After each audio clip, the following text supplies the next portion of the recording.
दर्शकवृन्द नमस्कार। कार्यक्रम सन्दर्भको आजको श्रृङ्खलामा यहाँहरूलाई हार्दिक स्वागत छ। सन्दर्भको आजको श्रृङ्खलामा नेपालको पछिल्लो विद्यमान राजनीतिक अवस्थाका बारेमा हामी चर्चा परिचर्चा गर्दैछौँ र पछिल्लो समय सत्तारूढ दल नेपाल कम्युनिस्ट पार्टी नेकपा दुई पक्षमा विभाजित भएको छ। यति बेला वैधानिक तवरले विभाजित नभइसके पनि व्यावहारिक तवरले विभाजित भएको छ। ओली पक्ष र दाहाल नेपाल पक्षले छुट्टा छुट्टै संगठन निर्माणका कामहरूदेखि लिएर छुट्टा छुट्टै आमसभा जनसभाहरू गरिरहेका छन्। मध्यावधि निर्वाचन वैशाख 17 र 27 गते तोकिएको छ। निर्वाचन आयोगले निर्वाचनको तयारी गरेको बताइएको छ।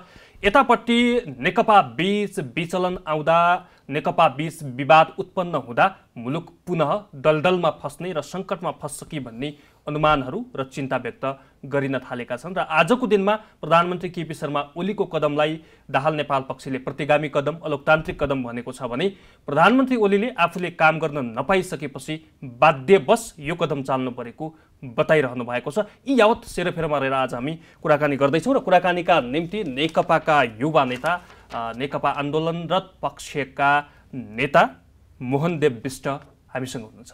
विष्टजी, यहाँलाई स्वागत छ। धन्यवाद। विशेष गरी तपाईँहरू अहिले प्रधानमन्त्री ओलीको प्रतिगमन भन्दै सडकमा हुनुहुन्छ होइन, आन्दोलन गरिरहनु भएको छ। फेरि 28 गते यहाँहरूको जनसभा पनि छ काठमाडौँमा।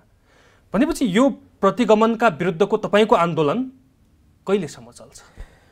यो जबसम्म प्रतिगमन सुध्रिँदैन तबसम्म हाम्रो निरन्तरता चलिरहन्छ र यो जसरी हामीले कल्पनासम्म पनि गरेका थिएनन्। हामीले मात्रै होइन, सारा नेपाली जनताले यस्तो होला र नेकपाले यतिसम्म चाहिँ देशलाई यहाँसम्म पुगाउला भन्ने पनि थिएन।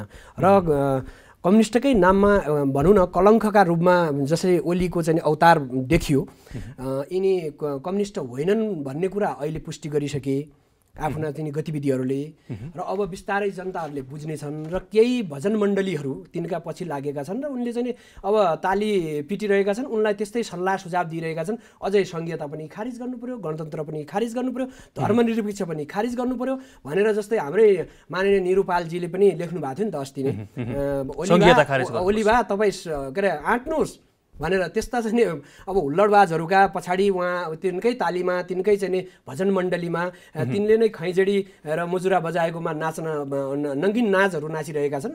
तर एक दिन नेपाली जनताले प्रष्ट बुझ्नेछन् र तिनी एक्लिनेछन् र तिनको मृत्यु यति भयावह र डरलाग्दो हुनेछ त्यो सारा नेपालीले देख्नेछन्। होइन, यो किन चाहिँ यो प्रधानमन्त्री ओलीको मात्रै गलत थियो त यो अवस्था आउनमा? दुवै पक्षको गलत होइन, कमजोरी दुवै पक्षको होइन, नेकपाको कमजोरी होइन? खेमजी, एउटा कुरा के हो भने मैले के तपाईलाई प्रश्न पार्छु र नेपाली जनतालाई प्रश्न पार्छु भने जसरी अर्को पक्षले के भन्यो भने बैठकमा आउनुहोस्, बैठकबाट पार्टीले जे गाइड गर्छ, जे निर्देशन गर्छ त्यसबाट हामी चाहिँ निर्देशित हुनुपर्छ र पार्टी निर्देशित हुनुपर्छ र पार्टीले चलाएको सरकार पनि त्यसबाट चाहिँ राष्ट्रिय महत्त्वका विषयमा जस्तै ठुल्ठुला नीतिदेखि लिएर तपाईँका राष्ट्रिय गौरवका योजना एमसीसी लगायतका कुराहरूमा चाहिँ जे पार्टीले निर्देशन गर्छ राष्ट्रिय हितमा मात्रै काम गर्नु पर्यो र दैनिकी रूपमा त कहीँ कतै रोकेकै छैन। अब उहाँ उल्टो बाटो हिँडेपछि त नेपाली जनता कहाँ जान्छ? नेपाली जनता अहिले कोरोनाका बेला उनीहरूका सबै बन्द व्यवसायहरू सबै बन्द भएका बेलामा उहाँले चाहिँ उल्टो बाटो हिँडिसकेपछि जनताको विकासमा जनताका दिनहीनका समस्याका बारेमा उहाँलाई चिन्ता र चासो भएन। उहाँ लगभग सांसदै अवरोध गरेर पनि आफ्नो पार्टी फुटाउनुतर्फ लाग्नुभयो। यो त सारा नेपालीले देखेको कुरा हो नि। अब तपाईँ भन्नु प्रधानमन्त्रीलाई त के हदसम्म त सरकार सञ्चालन गर्ने छुट त हुन्छ नि? तपाईँहरू त प्रतिपक्ष भन्दा पनि त आलोचक भएर उत्रिनु भयो, कामै गर्न दिनु भयो। टोटली रूपमा लगाम लगाएको कहाँनिर छ एउटा पनि देखाइदिनुहोस्। तिनका म त्यही भएर भन्छु, तिनका भजन मण्डलीमा जो छन्, तिनका दासहरू जो बनेका छन्, तिनलाई म चुनौती दिन चाहन्छु, 1, 2, 3 गरेर चाहिँ देखाइदिनु पर्यो। सरकारलाई प्रधानमन्त्रीलाई रोकेका कामहरू के हो? रोकेको काम हो के काम रोक्यो भन्दाखेरि तपाईँको चाहिँ एमसीसी जो राष्ट्रघात हुनसक्छ र एमसीसीलाई पनि टोटली रोकेन। उसले के भन्यो भनेपछि पार्टीको चाहिँ केन्द्रीय कमिटी र एउटा चाहिँ झलनाथ खनालको नेतृत्वमा एउटा आयोग नै गठन गरेको थियो। उहाँले के भन्यो, त्यसका केही बुदाहरू चाहिँ परिमार्जन गरेर मात्रै गर। तर त्यति बेलाको के अरे अर्थमन्त्री युवराज खतिवडाजीले के गर्नुभयो भने चोर बाटोबाट लप्सी फेदिको भनेर चाहिँ ल्याउनु भयो। त्यो त गलत थियो। यस्तो गलत नगर भन्दाखेरि उहाँले चाहिँ त्यही बेला के गर्यो भने नक्कली एउटा चाहिँ राष्ट्रवादको चाहिँ एउटा चाहिँ आफ्नो चरित्र देखाउनु भयो। त्यो भनेको नक्सा हो, पढ्न नपाउने नक्सा किताबमा पढ्न छाप्न नदिने। अहिले त पाठ्यक्रममा समावेश भइसकेको छ, यहाँलाई जानकारी छ छैन? 8 र पछिल्लो 11 चरणमा अब फेरि पनि यो फेरि अर्को कुरा के हो भने उहाँले यो एउटा कार्डै फालेको हो। फेरि हामी विश्वास गर्दैनौँ। विश्वास गर्थ्यौँ भने उति बेलै गर्नु पर्थ्यो। जब हाम्रो थाई केन्द्रीय कमिटीले इन्डियामा जब लद्दाखलाई आफ्नो उसमा लिइसकेपछि, कश्मीरलाई लिइसकेपछि, यिनकै ओलीकै पालामा हाम्रो देशको नक्सा, हाम्रो देशको भूभाग आफ्नो नक्सामा राखेको हो नि त। यो त सर्वत्र सबै जनताका सामु छर्लङ्गै छ। त्यो भइसकेपछि केन्द्रीय समितिले के निर्देशन गर्यो भने अब हाम्रो देशको नक्सा पनि निकाल्नु पर्यो भन्दाखेरि नक्सा निकाल्ने कुरा हो र भूगोल लिएर आउँछु, नक्सा त प्रिन्टिङमा जहाँ पनि निकालिन्छ भनेर भने होइन, तिनैले भने होइन। त्यो रेकर्ड छ, अहिले पनि रेकर्ड छ। त्यसपछि भनेपछि यो चुच्चे नक्सा देखाएर चाहिँ के आगामी यात्रा तय गर्न मात्रै खोज्या हो? जमिन फिर्ता आउँदैन, नेपालको भूमि फिर्ता आउँदैन? तपाईँ त दार्चुलावासी पनि हो। कमरेड ओलीको प्रत्येक कामहरू छल कपट छ, एकदमै जनतालाई झुक्क्याउने। उहाँ अहिलेसम्म झुक्क्याउनुमा केही मान्छेहरूलाई झुक्क्याउन सफल हुनुभयो। त्यसपछि पछिल्लो चरणमा पार्टी र सिङ्गो चाहिँ एउटा भन्ने हो भनेपछि सबै यहाँको बौद्धिक वर्ग, एउटा चाहिँ त्यस्तो बौद्धिक वर्गदेखि लिएर पार्टीका चाहिँ बहुमत केन्द्रीय सदस्यदेखि लिएर थाई समितिका पनि उनीहरूले बुझिसकेपछि यो कुराहरू जो अहिले प्रतिगमन यिनले त धेरै अगाडि जाने कुरा थियो, अहिलेसम्म त उनले के गरिसक्थे, तर यिनलाई लगाउन सफल भएको हो। र अहिले जसरी चाहिँ अगाडि जसरी बढेका छन् यिनले छलकपटकै एउटा परिणाम हो। फेरि पनि भनेपछि एउटा भदौ 25 गते स्थायी कमिटी बैठक बस्यो। त्यतिखेर चाहिँ नेकपा एकजुट नै थियो, 2टा अध्यक्ष थिए।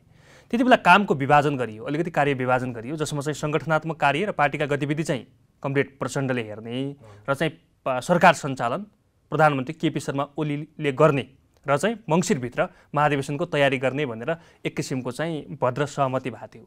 तर त्यसमा प्रचण्ड कमरेडले चाहिँ साङ्गठनिक कामहरूमा र चाहिँ पार्टीको महाधिवेशनको तयारीका कामहरूमा त्यति जागरुकता देखाउनु भएन। खै त उहाँले काम गर्नुभएको भनेर उहाँले फेरि बोल्ने मौका पाउनुभयो। भनेपछि दुवैतिरबाट अलिअलि खराबपन र आफ्नो कमजोरी त रहेछ नि, होइन? होइन, यसो हो, कमरेड प्रचण्डले पार्टीका लागि के गर्नुभयो के गर्नु भएन त्यो कुरा गौण कुरा हुन्छ। किन गौण कुरा हुन्छ भने कार्यकारी र सरकारको काम भनेको सबै जनताको कुरा हो। त्यो पार्टीको कुरा फरक कुरा हो, पार्टीका कार्यकर्ताको कुरा भयो। 3 करोड 3.5 करोड जनताको चाहिँ हरेक सुख दुःखमा, हरेक योजनादेखि लिएर तपाईँको चाहिँ अहिले भएका हरेक कुराको लागि उनले ल्याउनु पर्ने कुरा हो। उहाँले त्यो काम गर्नु भएन। उहाँको काम मात्रै के भयो भने उल्टा दिशातिर हिँड्ने र गलत काम गर्ने, गलत काम गर्दै जाँदाखेरि त्यो भयो। र जो पार्टीको महाधिवेशन भनेर गाइड गर्नुभएको थियो, जो महाधिवेशनको लागि चाहिँ जो मेन्डेट थियो, जो गर्नुपर्ने आदेश दिएको थियो, जो केन्द्रीय समितिले जो गर्ने भनेको थियो, त्यसमा चाहिँ कहीँ कतै उहाँले चाहिँ अहिले आरोपका लागि मात्रै आरोप हो यो। किनभने आफै खण्डन गर्न सकिन्छ र उहाँका गतिविधिले गर्दा उहाँको गतिविधि ठिक थिएन र अहिले बचाउ गर्नका लागि, आफ्नो गल्तीलाई ढाकछोप गर्नका लागि प्रचण्डमाथि आरोप लगाएको मात्रै हो यो यसमा कुनै तपाईहरु चाहिँ प्रचण्डको कुनै पनि गल्ती नदेख्ने यो कुन लेन्सले? होइन खेमजी, तपाईँलाई एउटा कुरामा फेरि भन्छ, दुधले धोएको कोही पनि मान्छे हुँदैन। र हामी भनिरहेका छौँ कमजोरी प्रचण्डका थिए। के कमजोरी थिए भने उनले चाहिँ जो आफू फ्लेक्जिबल, अब ठिकै छ, हाम्रो पार्टीकै नेता हुन् नि त, ठिक छ, प्रधानमन्त्री उहाँले चलाउनुहुन्छ, मैले पार्टी चलाउँछु, अब अगाडि बढौँ र समृद्धि नेपाल र शान्ति नेपालको लागि हामीले जुन सपना देखेका छौँ, जो हामीले अगाडि चाहिँ समाजवादमा जाने भनेका छौँ, त्यसरी चाहिँ जाउँ भन्ने उहाँको धारणा थियो। उहाँको त्यो कमजोरी रह्यो। उहाँले 2.5 वर्षको जो थियो त्यो पनि एउटा गर्नुभयो एउटा। र दोस्रो कुरा, उहाँले पहिल्यैदेखि चाहिँ राष्ट्रपति विद्या भण्डारीलाई नै बनाउनु पर्ने, दोस्रोचोटि गर्नुपर्ने पनि त्यति खासै उहाँले सहमति जनाउनु भयो, ती पनि कमजोरी रहे। र पछिल्ला चरणमा केही कमजोरी छन् र टोटली रूपमा कुनै पनि अहिले देवत्वकरण उहाँ नै हो सबै भन्ने हामी त्यसमा छैनौँ। तर धेरै कसले कमजोरी गरिरहेको छ, को कार्यकारी थियो, कसले सारा जनताका चाहिँ हामीले घोषणापत्रमा के लेखेका थियौँ, घोषणापत्रमा लेखेका कुराहरू हामीले पुरा गर्नुपर्छ कि पर्दैन? जनतासँग घोषणापत्र भने त्यसैकै कागजको खस्टो हो? घोषणापत्र भनेको हाम्रो प्रतिबद्धता हो, हामी चुनावमा जाँदाखेरि गरेको प्रतिबद्धता हो। त्यसले गर्दाखेरि हामीले त्यो पुरा गर्नुपर्छ कि पर्दैन?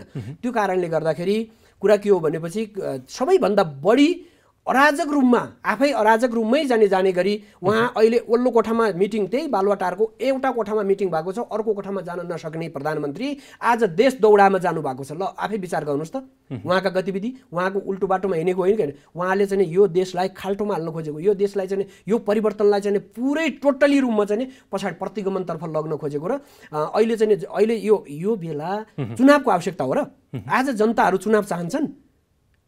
सबैले तपाईँ सबै गाउँमा बस्तीमा जानुहोस् त, उहाँका दासहरू बाहेक कोही मान्छेको लोकतन्त्रको सुन्दर पक्ष पनि त हो नि हैन। लोकतन्त्रको सुन्दर पक्ष कसले भनेको छैन त? आबादी चुनाव 5 वर्षमा भनेर संविधानमा लेखेको छ। संविधानमा प्रष्ट 5 वर्षमा चुनाव हुनेछ भनेर लेखिएको छ कि छैन? त्यो लोकतन्त्रको सुन्दर पक्ष हो नि त। विषयमा आएर जसलाई जे मन लाग्यो, ल अहिले तपाईँ भन्नुहुन्छ ल केपीजीले भदौको के अरे आउने वैशाखको 17 र 27मा चुनाव गर्नु होला रे, अर्को प्रधानमन्त्री आउला रे, उहाँलाई पनि यदि मन लागेन भने ल म पनि संसद भङ्ग गरिदिन्छु, फेरि निर्वाचनमा जान्छु। लोकतन्त्रको सुन्दर पक्ष हो भनेर उसले पनि भन्यो भने के हुन्छ?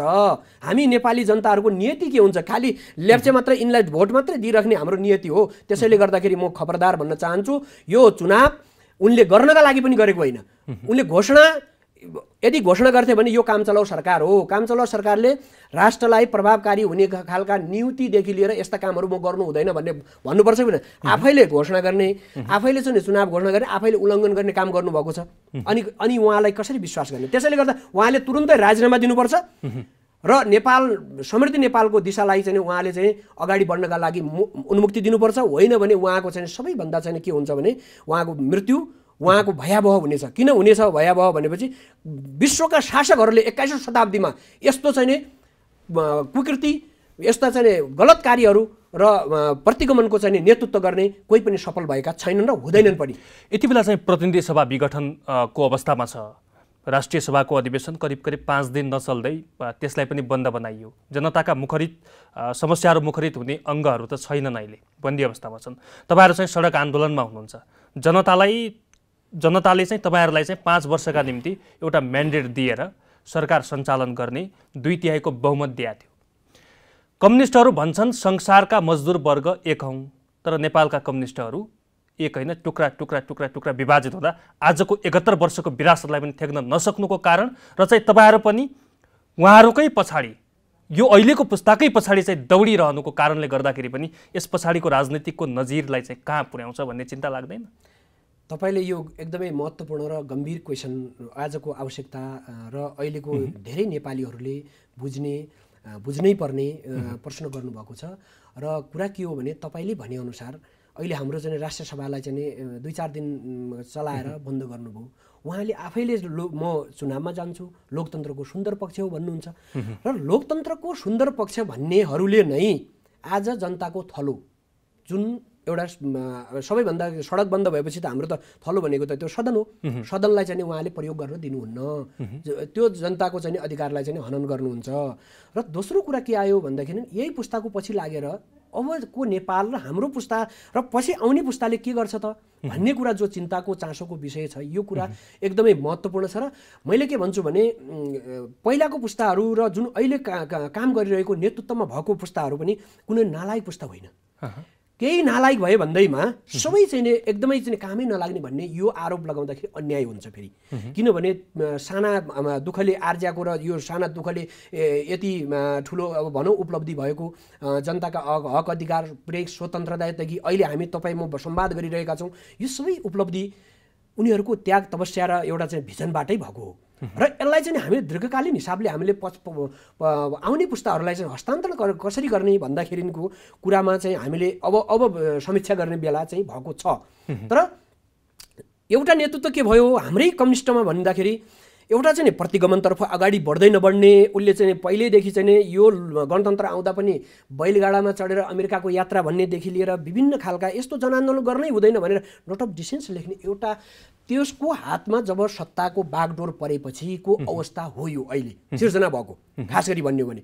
तर त्यसैले भनिन्छ नि जसले सन्तान जन्मायो त्यसैले हुर्काउनु पायो भने त्यो आमाले चाहिँ धेरै निकै माया गर्ने भएर त्यसले चाहिँ राम्रो चाहिँ लालन पालनको चाहिँ एउटा चाहिँ राम्रो हिसाबले सिस्टममा हुर्किने भयो। जसले चाहिँ त्यो बच्चा जन्माएकै छैन, जसलाई त्यसको माया नै छैन, बरु इगो छ क्या त्यसप्रति चाहिँ, किन भनेपछि यिनीहरूले मलाई चाहिँ नि के अरे गणतन्त्र भनेको अमेरिकाको बैलगाडामा चढेर अमेरिकाको यात्रा भनेर जिस्क्याउँछन्।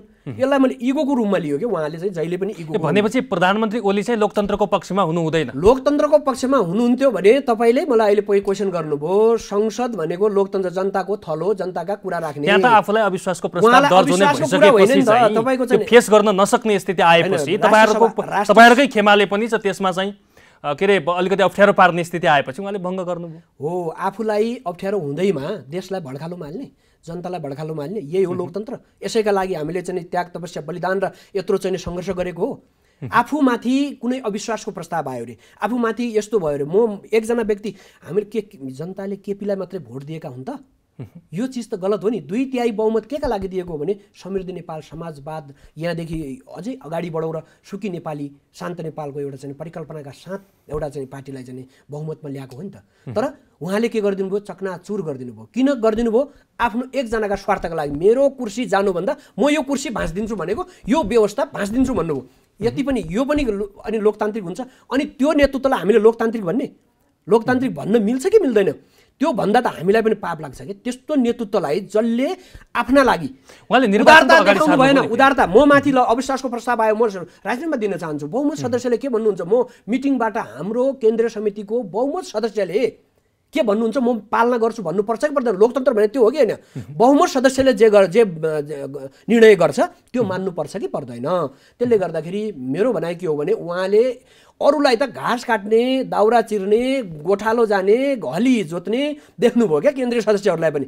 उहाँले आफैले भने यो यो अनाज हुल्लडहरूको किन मिटिङमा म जाने, यस्तो देख्नुभयो कि आफू सर्वसर्व नेपाल भनेको म हो, केपी हो, केपी भने नेपाल हो, संविधान भने केपी हो, अनि सारा चिज भनेको नै केपी हो भन्ने जसरी जुन तरिकाबाट उहाँले हेर्नुभयो र उहाँका केही भजन मण्डलीहरू उहाँलाई जो ताली बजाउँछन्, जो सल्लाह सुझाव दिन्छन्, तिनीहरूले भनेका छन् नि, यो सबैभन्दा लोकतन्त्र विरोधीहरू नै तिनीहरू हुन् के, जनताका विरोधी भनिन्छ त्यसलाई।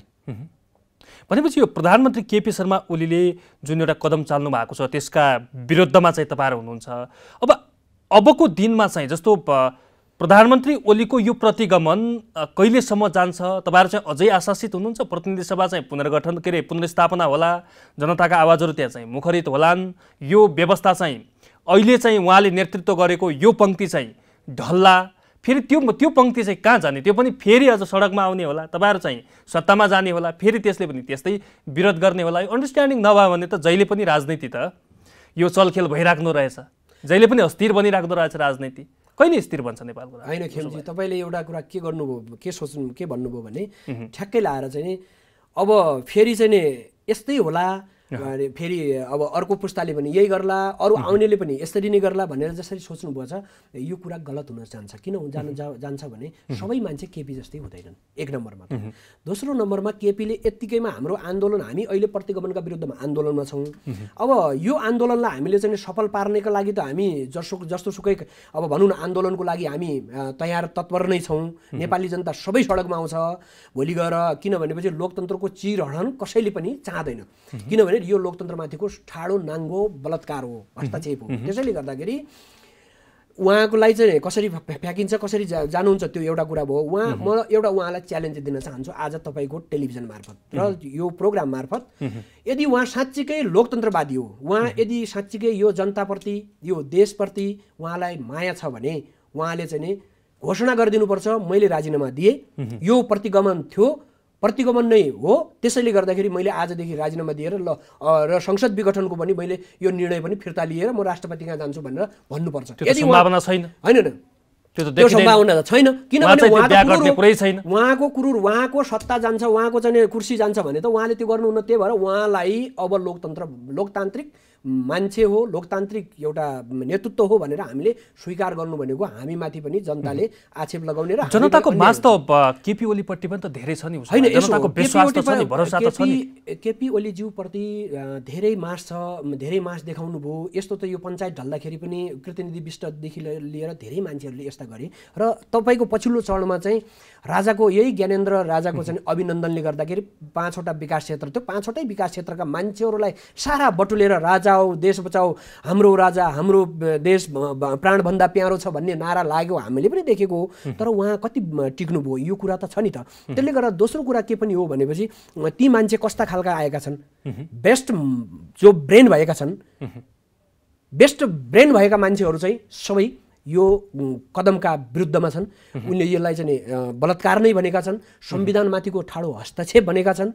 तर केही मान्छेहरू राजनीतिक नबुझेका र बुझेर पनि बुझ पचाएका एउटा चाहिँ स्वार्थका लागि लोभी पापी मान्छे कोही मन्त्री खान गएका छन्, कोही तपाईँकै जिल्लाका गणेश ठगुन्ना हैन, उहाँ पनि अहिले गणेश ठगुन्नाजीको कुरै नगरौँ, अहिले यति कालो टिका तपाईँले पनि हिँड्नुभयो होला, तपाईँ पनि उहाँको पछाडि हिँड्नुभयो होला हिजोको दिनमा राजनीति गर्नका लागि। अब तपाईँ अलग कितामा, उहाँ अलग कितामा। त्यसैले गर्दाखेरि किन हुँदो रहेछ राजनीतिमा? यस्तो छ खेमजी, दुःख लाग्छ कहिलेकाहीँ। दुःख कस्तो लाग्छ भने उहाँलाई उहाँको स्वभाव हेर्दा भद्र, उहाँ एकदमै शालीन व्यक्तित्व, कहीँ पनि कसैका विरुद्धमा तिखो प्रहार नगर्ने भनेर भनिने, भित्रभित्र कैँची चलाइराख्ने के।